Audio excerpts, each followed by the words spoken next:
Começo, nobres pares, enaltecendo o trabalho do relator, do ministro Alexandre de Moraes.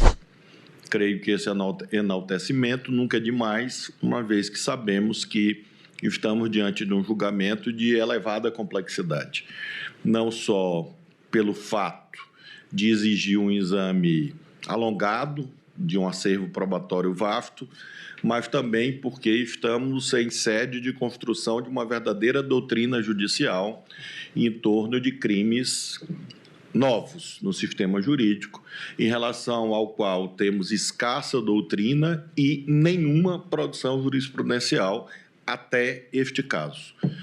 Portanto, é um processo, ou são vários processos que têm essa complexidade adicional e creio que, portanto, isso deve ser destacado. Do mesmo modo, evidentemente, o trabalho de todas as partes do processo, aí envolvido o Ministério Público e a advocacia, porque se viram às voltas com as mesmas dificuldades. Além disso, sabemos bem que esse julgamento exige dois elementos centrais na carreira de um magistrado, que é coragem e responsabilidade. Então, creio, ministro Zanin e ministra Carmen, que essas virtudes cívicas demonstradas pelo relator facilitaram a nossa tarefa como integrantes do colegiado, porque disse a ministra Carmen há pouco quanto à primacialidade do valor da confiança.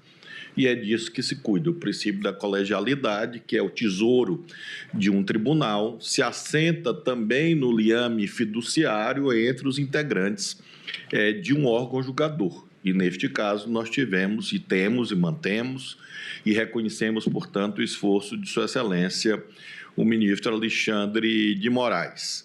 É mais cômodo fazer com que um processo complexo desse tipo demore anos e anos. A bem da verdade, alguns acham que nunca terminá-los é uma saída mais fácil para o Poder Judiciário.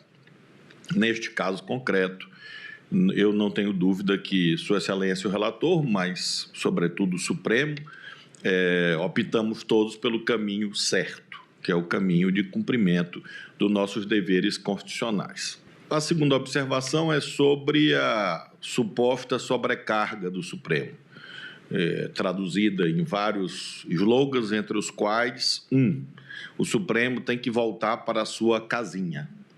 Eu acho casinha um termo muito belo, eu diria até afetuoso. E creio que o Supremo deve se orgulhar de, na Praça dos Três Poderes, habitarmos mesmo uma casinha, perto do tamanho do prédio do Congresso e do Palácio do Planalto. Nós somos, de fato, o menor prédio. Eu apenas quero chamar a atenção, a partir desse julgamento, quanto às consequências dessa ideia deletéria, nociva, de, em uma era de abusividades, imaginar-se que o Supremo deve se acanhar, deve diminuir a sua participação a partir de fatos objetivos que nos são trazidos a julgamento.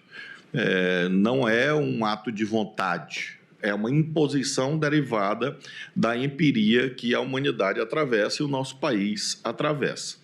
Então, nessa praça dos três poderes, às vezes se materializam atos abusivos, que provêm de várias fontes. E, neste caso, considero que o Supremo, do alto da sua casinha, deve continuar a manter o seu papel de elemento de contenção de abusividades, venham de onde vierem. E, repito, isso exige coragem, responsabilidade, e isso exige, doutora Eliseta, pagar preços. E creio que esse julgamento mostra uma opção correta. A terceira observação, essa opção correta não significa abrir mão do caráter técnico da nossa atividade, da sobriedade exigida da magistratura pátria. E o caráter técnico do julgamento, a meu ver, se evidencia mais uma vez hoje, quando há uma cuidadosa análise das provas e individualização do julgamento. Nós estamos a julgar esse último núcleo e é curioso que Nós fizemos uma análise racional de provas objetivas encartadas nos autos, e há também alguns elementos que, com certeza, merecerão uma análise subsequente, que estão no terreno das imprevisibilidades que marcam a vida, inclusive a atividade forense. Hoje mesmo o ministro Alexandre aludiu que houve uma protelação da sua saída do tribunal por conta do julgamento de uma das ações do orçamento secreto. E vejam, se não tivesse sido assim, e se eventualmente algum dos servidores públicos que lá estavam fazendo esse monitoramento resolvesse ingressar no terreno da história, resolvesse solitariamente, naquela figura clássica do lobo solitário, resolver o problema. Então, nós temos aqui no terreno probatório essa curiosa conjugação de elementos previsíveis e elementos imponderáveis. A delação premiada não é prova, meio de obtenção de prova, mas nesse caso derivou de um acaso, uma foto de um familiar, general também, numa caixa de uma joia.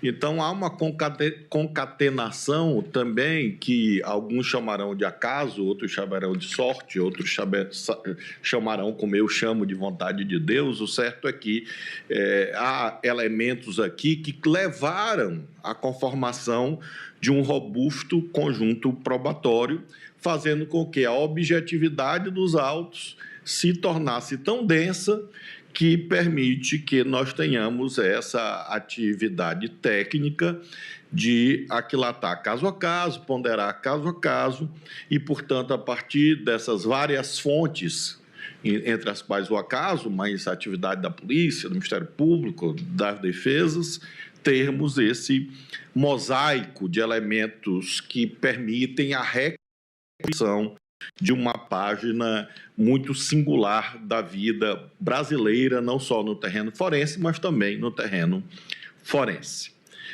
E, finalmente, afirmo que não se cuida de vingança. O julgamento criminal, ele exige que o magistrado esterilize ao máximo quanto possível a sua subjetividade, exatamente porque o julgamento à luz do direito penal, nunca é um julgamento puramente retributivo.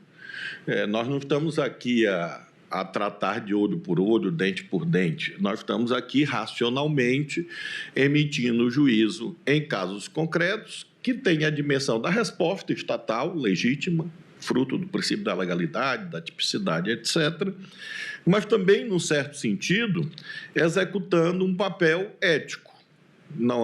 Os juízes não lideram processos históricos, não devem fazer isso. E quando querem fazer, fazem coisas erradas. Não se cuida, portanto, disso. Mas se cuida de nós cumprirmos o papel do judiciário de celebrar a integridade de princípios e valores. Nesse caso, os princípios e valores que inspiram o Estado democrático de direito. Portanto, quero, como integrante do Supremo, fixar esses parâmetros que são aqueles que particularmente me conduziram nesse e em outros casos de direito penal, como já tive a oportunidade de assentar. São julgamentos muito difíceis, porque demandam exatamente esse zelo a partir das provas e esse cuidado para que nós tenhamos a máxima certeza do que estamos a fazer, dada a privacidade do bem da vida em questão, exatamente a liberdade.